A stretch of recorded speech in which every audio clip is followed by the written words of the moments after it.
Bonjour à tous et bienvenue dans cette seconde vidéo autour des fonctions polynômes du second degré. La dernière fois, nous avions découvert que les fonctions polynômes sous leur forme développée, ax carré plus bx plus c, pouvaient également s'écrire sous une forme factorisée, a facteur de x moins x1 facteur de x moins x2, lorsque nous connaissions leurs racines x1 et x2. Mais lorsque nous ne connaissons pas les racines d'un polynôme, comment faire pour les déterminer? En trouvant une racine que l'on qualifie d'évidente. Une racine est évidente quand elle est égale à -2, -1, 0, 1 ou 2. Il suffit alors de calculer les images de chacune de ces valeurs par votre polynôme. Si l'image vaut 0, ce sera une racine. Une fois qu'une racine évidente est trouvée, nous utilisons la propriété suivante que vous trouverez page 3 de votre polycopier de cours. Soit f, une fonction polynôme de la forme f de x égale à x au carré plus bx plus c, ayant deux racines distinctes x1 et x2. Alors, la somme S de ces racines vaut x1 plus x2 égale moins b sur a. Et le produit de ces racines vaut x1 fois x2 égale c divisé par a.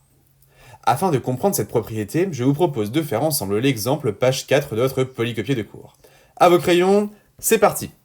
Soit f, la fonction polynôme du second degré, définie sur R par f de x égale 3x au carré moins x moins 2.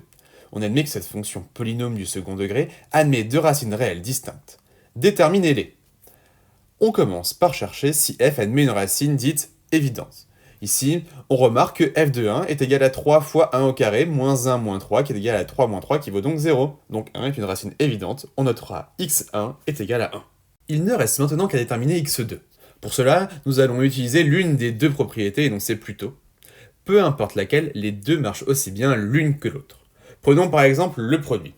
On sait que x1 fois x2 est égal à c divisé par a, ce qui est équivalent à 1 fois x2 est égal à moins 2 sur 3, ce qui est équivalent de dire que x2 est égal à moins 2 tiers. Voilà, les deux racines de notre fonction polynôme f de x égale 3x au carré moins x moins 2 sont x1 est égal à 1 et x2 est égal à moins 2 tiers. À l'avenir, lorsque vous chercherez à déterminer les racines d'un polynôme, pensez toujours à essayer de déterminer une racine évidente. Cela réduit considérablement les calculs qui suivent. Nous nous rentraînerons avec divers exercices lors de notre prochain cours. En attendant, pensez à vous abonner à la chaîne afin d'être à l'affût des prochaines sorties. Et consultez régulièrement le site CTMath afin d'y récupérer les derniers documents.